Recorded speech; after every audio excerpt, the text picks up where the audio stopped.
A podcast. What is the word? A podcast by Kalugo. A podcast. No. By Galuga. Yeah. Hi, I'm Christy, and this is Today We Tried, a parenting podcast brought to you by Kalugo, where this season we're doing a deep dive into the fourth trimester. This week's guest is Cameron Rodgers, who I've been following on Instagram forever. I'm a huge fan and was so excited when we both happened to be pregnant and go through the fourth trimester at the same time, her with her first baby and me with my fourth. I was so impressed by her openness and honesty throughout that whole journey, and we talk in this episode about the good and the bad of being an influencer and having part of your job being to share about life when you're going through these big moments. Cameron shares her mental health journey from postpartum anxiety to depression to the tools that helped her to heal, and she shares some very practical must-have products for your fourth trimester. One programming note. Cameron and I talked right after the school shooting at Ulvade. I decided to keep our discussion in the episode as we both attempted to process what we'd seen in real time, but please skip ahead a few minutes if you're not in a place where you want to hear it. Let's jump in. So I'm so excited to be here today with Cameron Rodgers. How are you today? I am okay today. I don't know when this will release, but I feel like our world was rocked last night with some horrific news out of Texas. So I just feel a little like I am just lost, confused, terrified, sad, a lot of those emotions. Yeah. So we're recording this the day after the massacre in Texas, 19 kids killed. It's really tough. This is the first time for me. So I have my big kids are in kindergarten. So I dropped them off at school today. And then how was that? Really hard. And then all I'm day I was rehearsing in my mind what would happen if I got a call from the school. It was I couldn't get myself out of that loop. And I just have it's never felt always horrific, always really upsetting. And then today, this is just feels even more just at a different level. Yeah, I think it's always been horrific and terrifying and scary. And then you become a parent and it feels closer to home. Mm-hmm. And then to go the extra layer of dropping a kid off at school, that to me even feels foreign because I'm not there yet, but I can only imagine that adds an additional layer. It's terrifying. So I am normally doing great. There's a fog today. Mm-hmm. Well, I'm really excited to talk to you for this fourth trimester focus on our podcast because we have two little ones who are really close. So my baby Holland's birthday is May 14th. And I know that. So exactly Liam just turned one. Yeah, as well. And so for me, it was my third time going through the fourth trimester. She's my fourth little one, but I started with twins. So oh my God, the third if you're going to do it, I would say start with it. So I wouldn't recommend it as babies number 2 or 3, 2 and 3, but I was really just following along with you at the Freckled Foodie and seeing everything you were sharing in real time and how open you were about the fourth trimester. I was just really would not have been in that place the first time around and was just really impressed by what you were able to share. Overall, looking back at that time, was it helpful to have this way to kind of process and share, or what was that like to kind of go through that publicly the first time? Yes and no. I think it was helpful because I process by sharing, which I don't think is always a healthy thing, but I do. So it was almost my coping or processing method. And it was also helpful to get so many responses from people who were going through similar things and who were giving me advice or just words of solidarity or you've got this encouragement. So that part was definitely helpful. And I think for me, one of the reasons that I have a platform and continue to show up is to try and help people. So knowing that I was helping someone who was going through it similarly in real time, I do find that mentally it was okay, I have this avenue of purpose and something that I'm doing is helping someone. However, it's also work for me. So that's where it gets confusing, because I went into this all being like, I'm going to take a 2-month maternity leave. So I put an auto reply on my email. I put off all brand partnerships. I paused the podcast, but I was still sharing on Instagram, therefore also responding to comments, responding to DMs. Like, not like I needed to do that, but that's just the way I act with my content. And so for me, I never really took off. And I don't think that that was healthy. And I also think that's maybe why my postpartum depression hit around month 3, 4, which I don't know how common that is. I don't know statistically, but I hear more of it hitting right away. So for me, looking back, I think there were pros and cons. And honestly, I don't know what I'll do the next time around if I'm fortunate enough to have another child. I don't know. And I don't know what the right answer is. I don't know if there is one, to be honest. I'm sure there's not a right answer. And I'm sure you'll be like, just like every baby is different.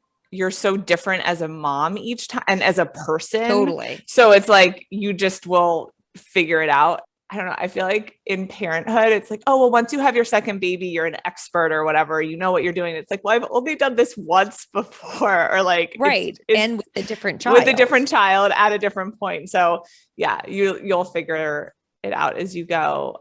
I do think, just for me personally, like something I really struggled with that played into my postpartum depression was the identity shift and the what has just happened to me and the mourning of a past life. And I think with a new kid brings new challenges, new things. Of course, like maybe I'll be mourning this time period that I had only with Liam, but I don't think I'll have that identity crisis again because I am a mom now. So it's not like this massive who you were before to who you are now shift with a second child. So maybe I'll have that benefit. I don't know. No, that makes sense. And when your postpartum depression hit, was it out of the, like, did it just kind of hit you hard, or did you kind of feel it building over time, over the months before it was full on? It all feels so foreign now, thinking back, like that time period of my life. It was such a fever dream. Which is something I always like, not sorry to interrupt, but like, no, it is such a fever dream. And like anyone listening to this and you're in that fever dream, like you will emerge from it. Like we're both about a year out now, and it's just hard to even put yourself back there. Yeah. And when people ask me questions like, when did he start sleeping through the night? When did he do this? I'm like, I cannot remember any details. It definitely wasn't out of nowhere. I am an anxious person. I struggle with general anxiety disorder. I definitely err recently over the past, I guess now 10 years, but more on the depressive side. And so this was something I was hyper aware of. I'm medicated. I was medicated throughout my entire pregnancy and postpartum. I have a therapist and a psychologist. Like many of conversations with Joe, my husband, during pregnancy, like of what to look out for. For me, I felt in the very beginning, it's such survival mode. And we didn't have any help. So it was just the two of us and Liam in our apartment. And I'm really good at like, okay, if this is the one thing I have to do, I'm all in. And I just felt like all I have to do is, I mean, the list was endless, but really just try to sleep, make sure he's alive, we're both fed, and we're both pooping, right? That is the survival mode of those first few weeks. Because of that, and because Joe was such an incredibly supportive partner and we kind of took it on as a team, I didn't enjoy, like, it's so different. I don't think I enjoyed it nearly as much as I enjoy life right now, but there was this sense of like, it's us against the world and it's just the three of us and we're in our little bubble, and I could survive there. And I could be okay. Like I was not putting pressure on myself to get dressed. If I showered, it was a huge win. If I brushed my teeth, it was a huge win. Like, but once I tried to re-enter the world and live outside of my son's world, that's where it hit me, because that's when I was like, wait, the world has just continued on this entire time. Like not everyone else has been living in this like bunker and not doing anything. And people are having conversations about things that aren't centered around my son. And what do I even talk about anymore? How do I socialize? Like that's when it started to hit me. So I think it all coincides with the fact also that my husband had 2 weeks paternity leave, which is a sick joke. And even though that's still somehow more than some people get, I'm fortunate enough that he worked from home just because of COVID. But it was all majority falling on me. And I was also, like you said, putting out content, which was confusing also. And so I think when I kind of came up from air from that survival mode, it all hit me of like what had just transpired and exhaustion and trying to do way too many things at once. Yeah, I think there must be some kind of adrenaline or something in those early Yes. months that like just like keeps you going and you don't realize. And then like all of a sudden it just, the cumulative effect of all of that hits you, and what you were talking about, identity, like trying to re-enter the world kind of as a mom and as who you were and trying to reconcile those two things. Like it's a lot. And around that age, they, at least my kids, like 4 months sleep regression, like they're just Yep. not sleeping as well anymore. They're more demanding. It's not just like, oh, like I was none of my babies have been colicky or anything. So it was like a lot of laying on my chest. We're all hanging out until then. Liam is a very easy baby. That's the other thing. I'm like, if I have such an easy baby and financially the privileges to the means to do what I want to an extent, a supportive partner, and like this is still mentally so difficult for me, how are people surviving? And that was also so confusing for me.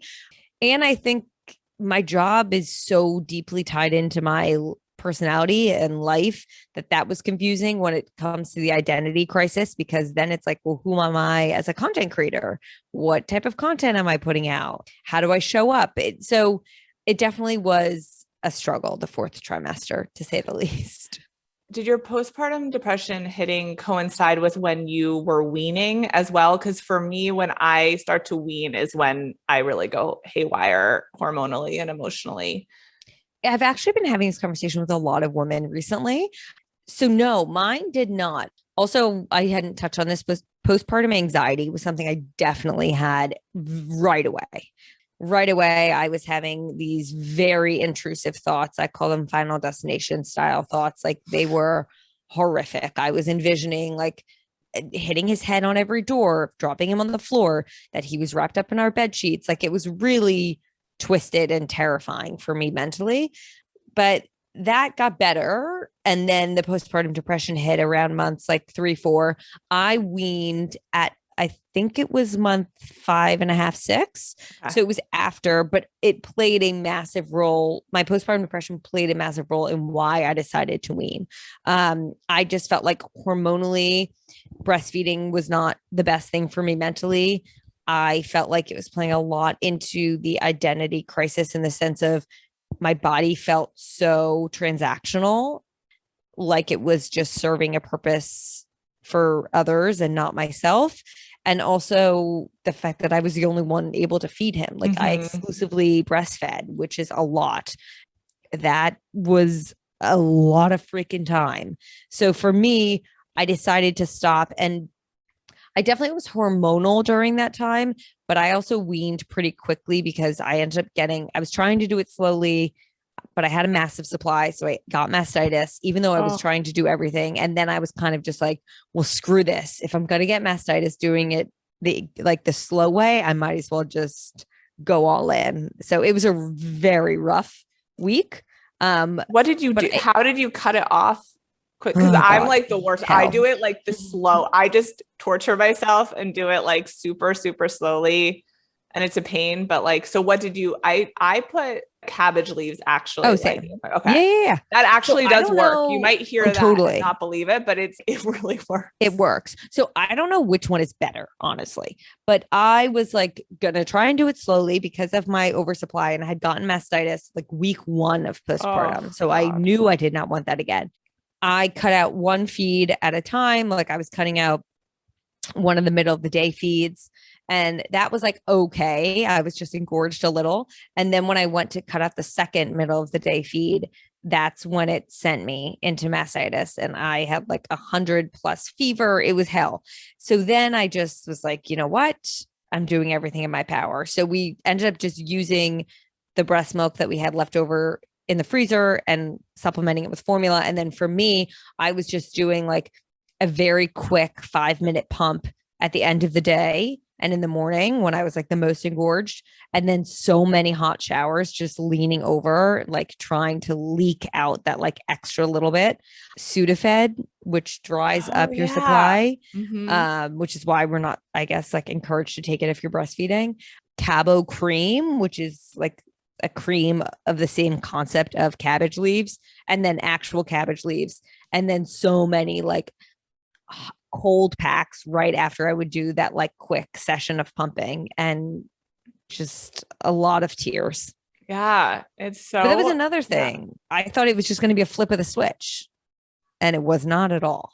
Not a flip of the switch. And really that for me, the first time I went through weaning with the twins, I was like, what is happening to me? Because I had no concept that weaning was like a point where my body would be freaking out. I remember I was taking like pregnancy tests. I was like, what is happening? Everything felt like the end of the world. But now I'm like, I just fully weaned Holland, or she just weaned herself. Like she started just not wanting to it at all. She would literally just like look at me and then crawl over to get a snack in the pantry. She was like, enough of you. But now I know this time that I'm going to feel like it's the world is ending for like a week, and then I'll come out the other side of it. But I was just not aware the first time. That's also like difficult in its own sense of her weaning, which I know people choose to go that route, because then you're not really in control. So like, how do you handle that? Do you pump? Like, how do you then drop feeds? So I feel like I led us to only one. She would eat just in the morning when she got up. I would nurse her. Okay. So I cut out the feed. So like that was when we fully, but I don't know if I like cut out one, like leading up to her first birthday. It was like one of the times I was feeding her in the day, like about once a month, like leading it up. But that just means I like made it such a long process. She was my easiest to nurse. Like none of my other babies have I nursed this long. And I'm home. I work from home now. Like it's just right. It's whatever works. Yeah. For each parent. I mean, it's so different. Each baby is so different. Each time is so different. Like mentally, how you feel, your supply. There's so many factors that go into the whole thing. Talk about all the things happening in the world, but there's like a massive formula shortage right now. So I was just going to say like, well, however, no pressure either way with like, obviously you should feed your baby however you can, but it's like this added anxiety. I would be so stressed because the only way that nursing works for me is when I know I have formula.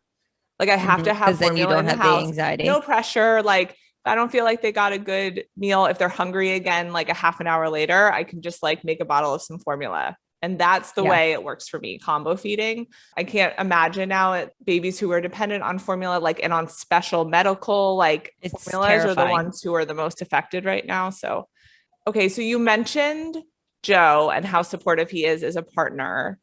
And it sounds like even before you had Liam, you guys talked about like what to look out for from a mental health perspective and all of that. Like, did you talk a lot about how the fourth trimester would look before Liam arrived? Or was it just kind of a carryover of your partnership? I'm trying to remember, like, because someone else was talking about this recently. I don't know if I put that much thought into the fourth trimester, if we're being honest, in at all. I got pregnant on a surprise. I was not the person that was reading all of the books. I didn't read any of them. I asked my doctor the big questions, and then I asked my like close friends who were pregnant, the little ones. And that was kind of just what I did. I stayed away from the internet and the forum boards and all of that for my own mental health. I knew that I would spiral if I went there. I feel like the fourth trimester, we had a doula who we worked with leading up to the pregnancy. She was there for delivery. She was going to potentially spend some time with us during the fourth trimester, but it was right when like the vaccine came out and she wasn't getting vaccinated yet. And then we decided we weren't going to. And then by the time she got vaccinated, we were like on okay ground. So one thing we were set on is that we didn't want someone in our space during the fourth trimester, like permanently. I know that it depends on where you are geographically, how common this is, but night nurses are very common in Manhattan, or not very common, but in certain bubbles they are. And we just didn't really want someone living with us at that time. And like we are both, I think it comes from the mentality of both being athletes our entire life and in college. It was kind of like, okay, we're a team. We're going to tackle this. We're going to get through this. We've been together now for 14, 15 years. So we've seen each other evolve and grow over very formative years. We started dating when we were 16. So we've seen it all in each other. And he is my absolute rock when it comes to my mental health. And because I think we had so many conversations about my anxiety before I was even pregnant, that he was so well equipped to know how to work through that and to be there for me and support me. Was the fourth trimester hard on our relationship? Of course. Were there times where I absolutely despised him and resented him for just simply being able to do anything? Yes. And I don't think that's talked about enough. And I know all of my friends experience similar feelings. Oh, for sure. Yeah. There's such freedom. I mean, I remember with Ted when I had the twins and like he was in business school. So he didn't have really he took a week off of class, but then he went, right. Business school. He could have taken the semester, whatever. He went back to school. Yeah. I remember him leaving in the morning and being so mad at him to see him walk out the door. And I'm there with the babies. Yeah. It's just such a different experience, especially when you're breastfeeding and it's handing the baby over to you. That did help with the twins because he had a baby. He would feed one of them while I was nursing. So that actually, it was better than with our third when I was just nursing him all the time. Yeah. We did. So the first 2 weeks, I would say, I had a really hard time getting Liam to latch. Liam had a tongue tie. I had inverted nipples. We were just really struggling. So Joe had to, for every single feed, Joe was quite literally holding my boob to get the right angle. He was milking me to get Liam to feed anything. So he was hyper involved in every feed. And over the nights, he would wake up with me. We'd both sit, he'd go get Liam. We'd sit in bed and feed him. And then we'd both do the diaper change just because we were we don't know what the hell we're doing. I was way too afraid to be doing anything alone. And then we transitioned into each taking one of the night feeds. So I would pump before I went to bed so we could have a bottle of breast milk, and Joe would do one of the night feeds and I would do the other. That way we could get at least a 4-hour stretch of sleep each. And that helped tremendously. But I'm big on division of labor. That's a huge topic in this household.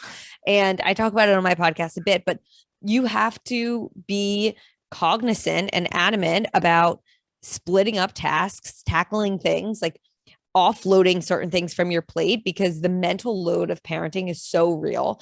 And given from the literal biological fact that I was the birthing person, a lot is then falling on me. Naturally, a lot of the mental load falls on the person who gave birth. And in order to offload other things from their plate, you have to have those conversations. So we were very adamant about that, sat down, literally divided tasks. I have not washed a bottle since Liam was born, except for when Joe has gone away on trips. That is his task. There are things that are my tasks and there are things that are his. And I think that helped us tremendously, especially when it comes to the resentment of the fourth trimester with your partner. I don't change a poop diaper unless Ted isn't home, and he's home all the time. Amazing. He just does the poop in the morning. One of our 3-year-old is now potty trained, but before that it was he handles the poop diapers. Also, when you write everything out and divide it, you'll also find out that probably there are things that your partner really doesn't mind doing at all. They're not a big deal to them. They're oh, sure, of course I can do that. But in your head, when it's all on you, you're dreading this task. And Ted would be oh yeah, of course I can. He loves to sweep the floors, or he doesn't care about changing a diaper. And for me, I would be so stressed about it. So also you can figure out the things you kind of like to do from that division of labor, and then figure out what you can just not do, or take off the list completely, or if you're able to outsource something, try to outsource it. Definitely. I do recommend for anyone listening, there's a card game called Fair Play. And it's like the perfect guidance for this exact thing. And you take it's a deck of cards. Each card has a task, and you decide ahead of time. You go through the deck of cards and decide, okay, what is important in our home? Like what's applicable? And then you divide up the cards, and whoever holds that card, like that is your task, and the other person does not worry about it. I love that. I forget what the phrase is, but it's the minimum acceptable way you do it too. You kind of talk about, I think. Yeah. So you can be like, because it's like, okay, yeah, you can do the dishes, but if you're going to do the dishes, that means everything is put away at the end of it, or like, right. Because I mean, this is more, Ted does a lot more around our house than I do, but I'll like do the dishes and I like leave things soaking. And like, that doesn't count as having like done the dishes. I have to like, sounds actually, like me. Yeah. So you said you didn't think a lot about the fourth trimester, like before it happened. And we've talked through some of the like surprises or curveballs there. Is there anything else that you just weren't expecting? Like, I'll give the example, Ted had no idea how often, and I really didn't, like what it really means, how often babies eat, like that 3-hour I had cycle no all day idea. long. I kind of had a concept of that, but no idea. Or like the days and nights being mixed up for babies, like had no idea they'd want to like rage at 2 a.m. That was a big surprise. Like full blown party. Full blown, yeah. Yeah.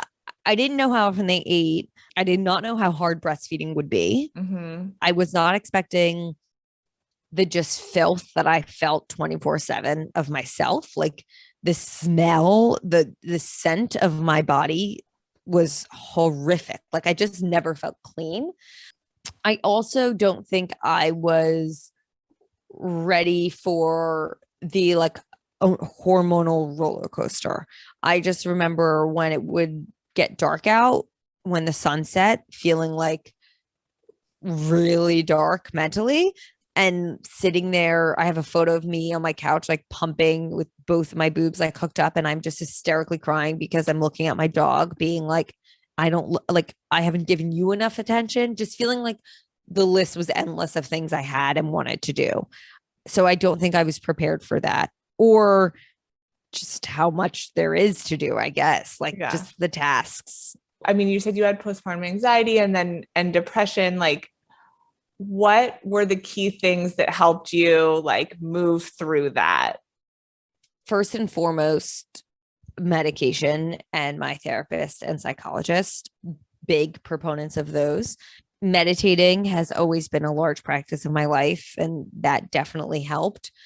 Talking about it. I know a lot of people feel shame around these things, specifically in these time periods when they feel they're supposed to be the happiest they've ever been.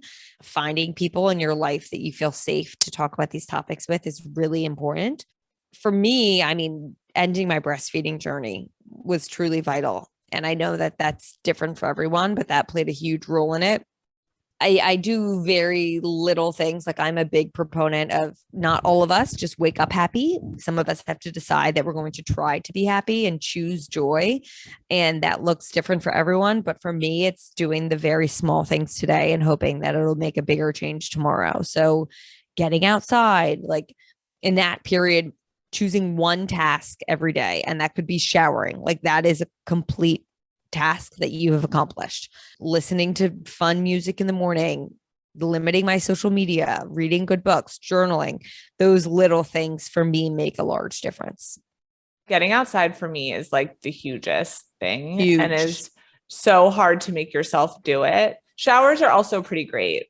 I remember showering before the twins first. Well, one of my twins was still in the NICU. One of them was home, and I was like taking her to her first pediatrician appointment. And I remember I can remember 6 years ago now, basically being like, wow, I look so great and put together and whatever. And looking back at the picture of myself now, I'm like, oh man, you're like, whatever I'd chosen to put on, my legs got really, really swollen after the twins. It was like all the fluid just decided to like land there. So there was like one pair of Ted's like old shoes I could wear. And I was just like a mess. My shirt wasn't buttoned correctly. But I remember in that moment, like being like, I'm winning here. So, it's good. Showers, getting outside.